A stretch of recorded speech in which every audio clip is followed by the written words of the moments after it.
Good day, ladies and gentlemen, and welcome back to our very first ever redox of a guide that we've already done. A couple of days ago, DE decided they were going to buff Garuda, and buff her they did. So it's changed enough to the point where another guide is warranted. We're going to go over what's changed and all that kind of good stuff. They changed a lot. What they changed will be linked in a link in the description of the video, so if you want to go check these out individually, please do so. I'm only going to mention the stuff that's really relevant. There are with some sort of minor stuff that was also changed, but anything related to the abilities that will actually make a big difference on how she plays, we will cover as we cover the individual abilities. So again, if you've checked out my previous video on Garuda, it's going to essentially be the same thing, only we're going to go over what's changed and how she still works. And now that we've had some time to review her and have some time to play her, some of this is also going to be revised and hopefully more informative. Before we get started though, could you please take a moment to check the links in the description, check out my social medias and my Twitch. These videos are recorded on my Twitch, and if you fancy joining us for guides and helpful, insightful thoughts into Warframe, or you just need help with the game, feel free to drop on by, we'd be happy to. First things first, where does Garuda come from? Garuda is obtained by completing the initial questline on Fortuna, and then obtaining her components from the bounties therein. She is fairly expensive to make, but most of her materials are obtained from Fortuna itself. We'll have a little blurb up here showing you everything you actually need. But to craft Garuda, you are going to need 2 of each of the individual 3 types of toroids, 3,500 kuva, 6-star amethysts, 40 Axidrol alloys, 5,000 nanospores, a radiant Zodian, 40 Traversite alloys, 2,200 alloy plates, 3 Marquis Thysts, 40 Venurdo alloys, 2,400 polymer bundles, and 60,000 credits overall. She is pretty intensive, however, all of the stuff you would require for her can be obtained by opening caches and mining and fishing within Fortuna itself. To start things off with Garuda's abilities, let's talk about her passive.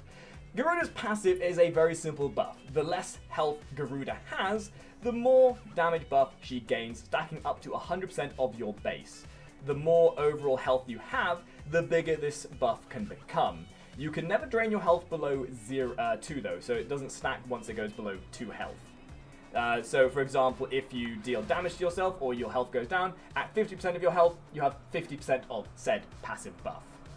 Part 2 of Garuda's passive is that when you have no melee weapon equipped, Garuda engages with her own Garuda Talons weapon. We'll have a little build guide on these later, but these are a predominantly status-based claw weapon which can be modded and used in a similar vein as to normal claw weapons. Garuda's one is Dread Mirror. To start with, let's just cover what's changed about it. It is now able to be affected by natural talent, so the jump distance and speed in which you engage the jump is now quicker with natural talent. There is also a 8-meter stun/stagger to any enemy within that range. The instant kill radius has now been increased from 35% to 40%, meaning any target that is below 40% on hit once being hit by this ability will then instantly die, for example. Hey presto. And you can now also hover in the air whilst using this ability, which is pretty cool. Garuda's one, as already shown, is a jump. You jump into the air and pounce onto an enemy within 30 meters, staggering all enemies within an 8-meter radius, and the initial target is then knocked down. If the target is below 40% health, they die. It is an instant kill. The jump itself is affected by ability range, and once Garuda strikes the victim, she spawns a Dread Mirror, this lovely looking mirror in front of her. Any incoming ranged and melee attacks that are dealt into that shield will then convert energy into the blood orb above you. The higher that stack is, the more damage it'll do on the release of said bolt, but that is something we'll cover in a moment. 10% of the victim's health that is jumped upon is then converted into energy for the shield as well. The orb itself will last indefinitely until it wears out through the duration, or until cast. If the victim is instantly killed, the health absorb is increased to 20%. Health absorb is not affected by any mods. The health lasts until expired or thrown and can be channeled from multiple mirrors. So for example, if you let this mirror wear out, you'll still maintain the bubble, or the orb even, but then you can still maintain that stack through multiple blood mirrors.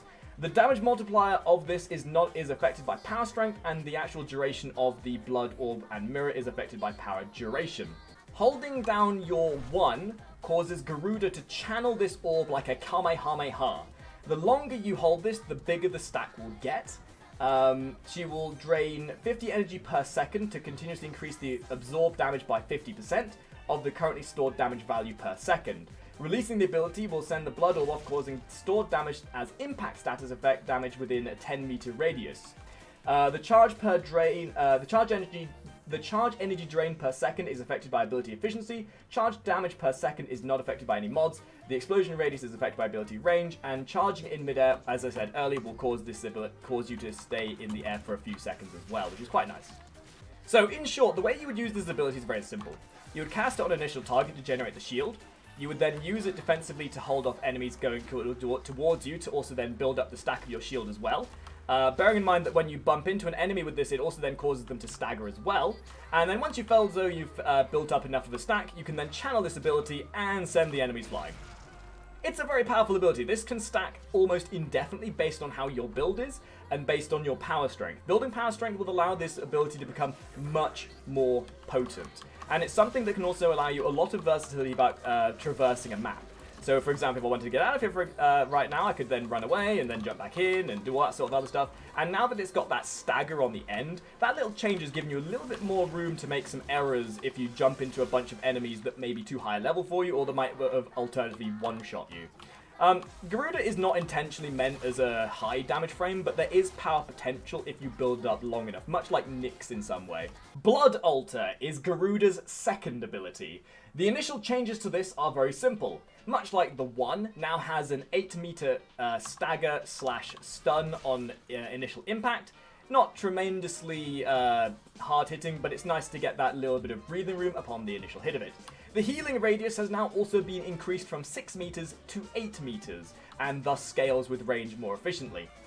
This is also now affected by natural talent, meaning the length of time it takes for you to charge and then reach the target is now quicker with natural talent. Let's just look at Blood Altar in a bit more of an efficient manner. Blood Altar is very simple. You cast it at an enemy within 30 meters, you'll leap towards the enemy, much like your one, and you'll impale them like some decorative ornament on the spikes. Any enemy that is then impaled upon it is disabled and immune to damage. However, they will take a 1% life leech for the duration, and anything within the aura, based on your power range, will then receive healing. Now, the thing to bear in mind about this healing is that only 3 of these can be active at any given time. The pounce range and heal radius are obviously affected by ability range. Alter duration affected by ability duration. The health per second is affected by ability strength. And the health per second is displayed as the buff icon beside the player's shield and health bars.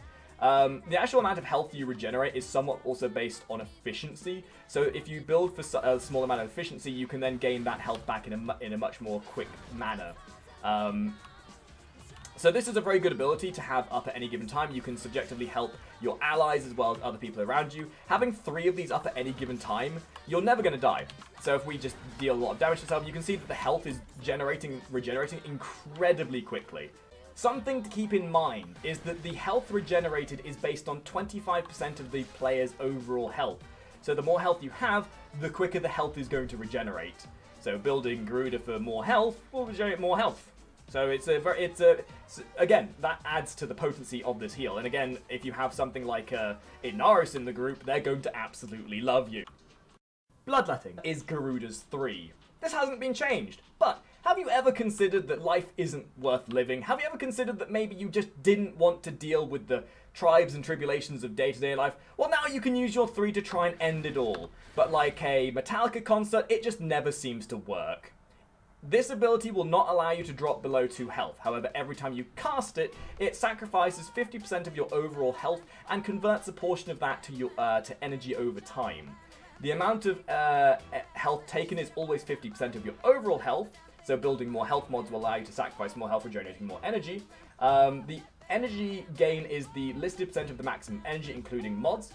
Energy gain is affected by energy efficiency. Percentage of health deducted is not affected by mods. Casting speed is affected by natural talent and speed drift, and it cannot be cast if Garuda has less than 2 health. Unfortunately, you are not able to kill yourself with this ability. However, this does allow for some synergy in the fact that you can then proc your own passive to increase your damage buff. as well as also then allowing you to regenerate energy as well. Seeking Talons! Ever wanted to give someone the point of the situation? This is the ability for you. Seeking Talons has been changed quite dramatically.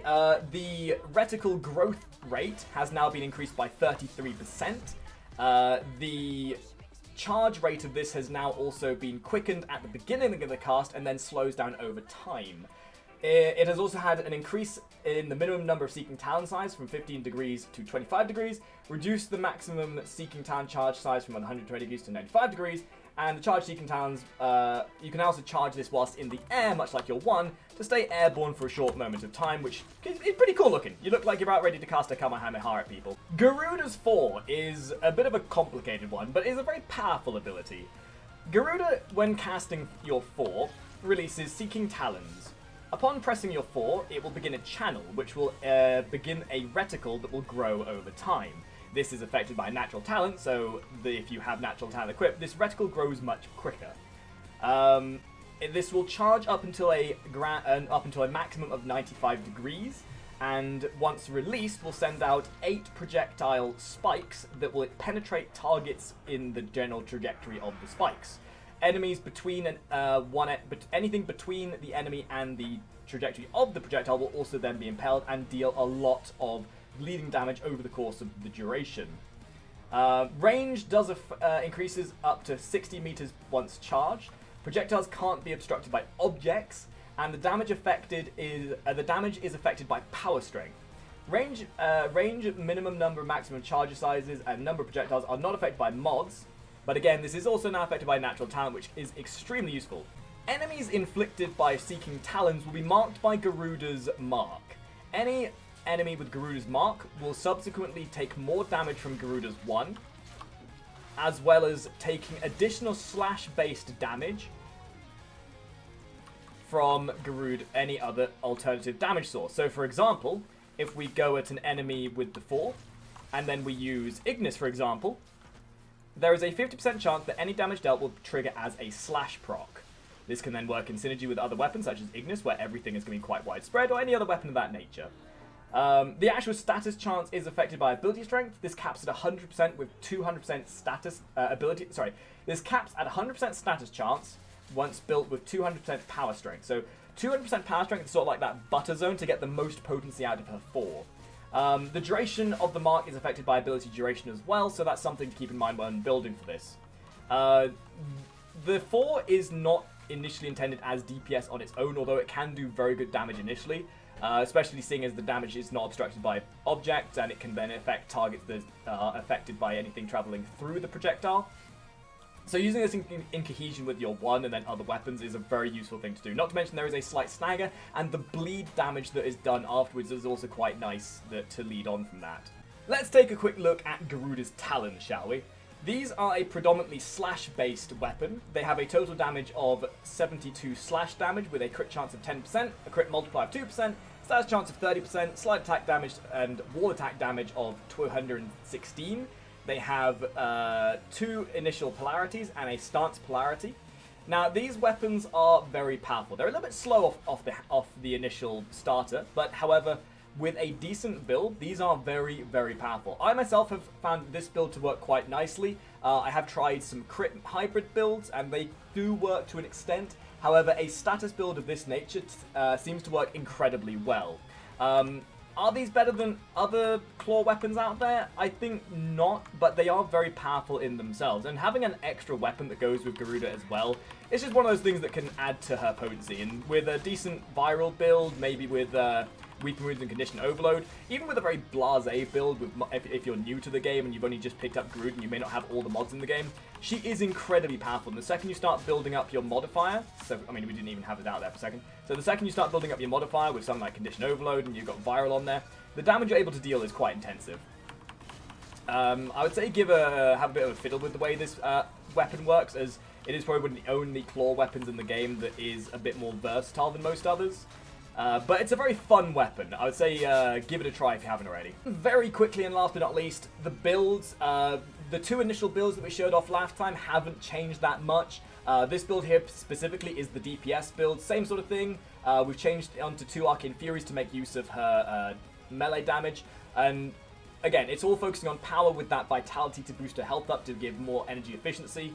Natural talent, of course, to make her jump faster, having continuity to make her spears and blood altar last longer.